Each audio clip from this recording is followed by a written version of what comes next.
పాలక మండలి సభ్యుడు నరేష్ కుమార్ టిటిడి ఉద్యోగులపై తీవ్ర స్థాయిలో విరుచుకుపడ్డ పరిస్థితి కనిపిస్తూ వస్తుంది. ఇది మంగళవారం చోటు చేసుకున్న ఘటన. ఈ ఘటన పైన పూర్తి స్థాయిలో ఆగ్రహం వ్యక్తం చేసిన ఉద్యోగ సంఘాలు నేడు టిటిడి పరిపాలన భవనం ముందర కూడా మనం చూస్తున్నాం. పూర్తి స్థాయిలో కూడా నిరసన వ్యక్తం చేస్తున్న పరిస్థితి, భారీ స్థాయిలో కూడా రోడ్డుకెక్కి మరి నిరసన తెలుపుతున్న పరిస్థితి ప్రస్తుతం మనం ఇక్కడ చూస్తూ ఉన్నాం.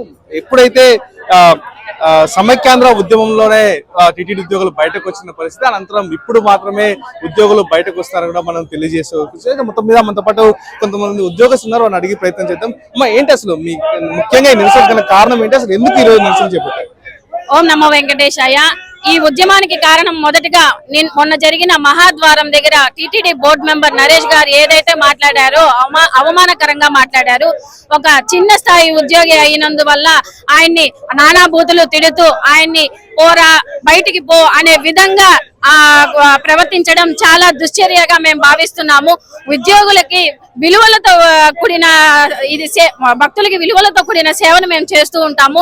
అలాంటి విలువ తగ్గితే ఉద్యోగస్తులందరూ కూడా ఏకమయ్యి ఒక తాటిపైకి వచ్చి ఈ రోజు ఈ ఉద్యమ కార్యక్రమాన్ని చేపడుతున్నాము. ఏదైతే భవిష్యత్తులో కార్యాచరణ అనేది కూడా మేము పాటిస్తాము.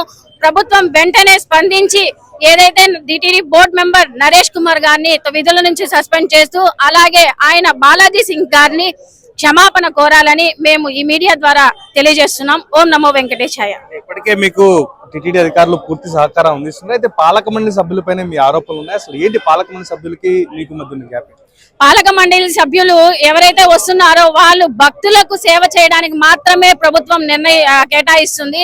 కానీ అది పక్కన పెట్టి టిటిడి బోర్డు సభ్యులు ఎవరైతే కొంతమంది ఉన్నారో వాళ్ళ స్వకార్యం కోసమే వస్తూ టిటిడి ఉద్యోగస్తులు వాళ్ళకి సేవ చేస్తూ భక్తులకు సేవ చేస్తున్నారు. అయినప్పటికీ కూడా ఇలాంటి చిన్న చిన్న దూషణలు జరుగుతున్నాయి, అవమానాలు జరుగుతున్నాయి. కాబట్టి టిటిడి మొత్తం ఏకమై ఈ ఉద్యమాన్ని ముందుకు తీసుకెళ్లడానికి భవిష్యత్తులో ఇంకా కార్యాచరణ చేస్తాం. మీరు చెప్పండి అమ్మా, అంటే ఏంటి మీ ముఖ్యమైన డిమాండ్ ఏంటి? మీరు ఎవరిని సస్పెండ్ చేయాలనుకుంటారు? అసలు మీకు భవిష్యత్తులో కావాల్సిన కార్యాచరణ ఎలా ఉండాలనుకుంటున్నారు? ఓం నమో వెంకటేశాయ. ఎవరైతే బాలాజీ సింగ్ గారిని దుర్భాషలు ఆడారో నరేష్ కుమార్ గారు బోర్డు మెంబర్ గారు వాళ్ళని సస్పెండ్ చేయాలి.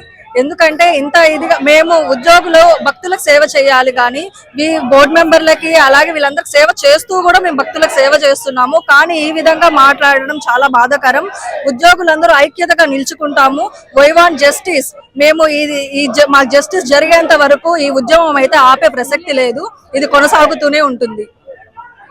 అంటే మొత్తానికి ఇక్కడ మనం చూస్తున్నాం, భారీ స్థాయిలో కూడా నిరసన వ్యక్తం చేస్తూ ఇక్కడ ఏడీ బిల్డింగ్ వద్ద కూడా పూర్తి స్థాయిలో నిరసన వ్యక్తం చేస్తూ నరేష్ కుమార్ కి వ్యతిరేకంగా కూడా నినాదాలు చేస్తున్న పరిస్థితి కనిపిస్తూ వస్తుంది. పూర్తి స్థాయిలో కూడా ఖచ్చితంగా నరేష్ కుమార్ ను టిటిడి బోర్డు సభ్యుడిగా కూడా ఇక్కడ తొలగించాలని, అతని పైన పూర్తి స్థాయిలో కూడా చర్యలు తీసుకోవాలని కూడా ఇక్కడ ఉద్యోగ సంఘాలు కోరుతున్న పరిస్థితి కనిపిస్తూ వస్తుంది. మొత్తం మీద నరేష్ కుమార్ పై ఎలాంటి చర్యలు తీసుకోబోతున్నారు, అసలు ప్రభుత్వం ఎలాంటి కీలక నిర్ణయం తీసుకోబోతుంది మాత్రం మనం వేచి చూడాల్సిన పరిస్థితి కనిపిస్తూ వస్తుంది. ఇది ఏడీ బిల్డింగ్ నుంచి పరిస్థితి.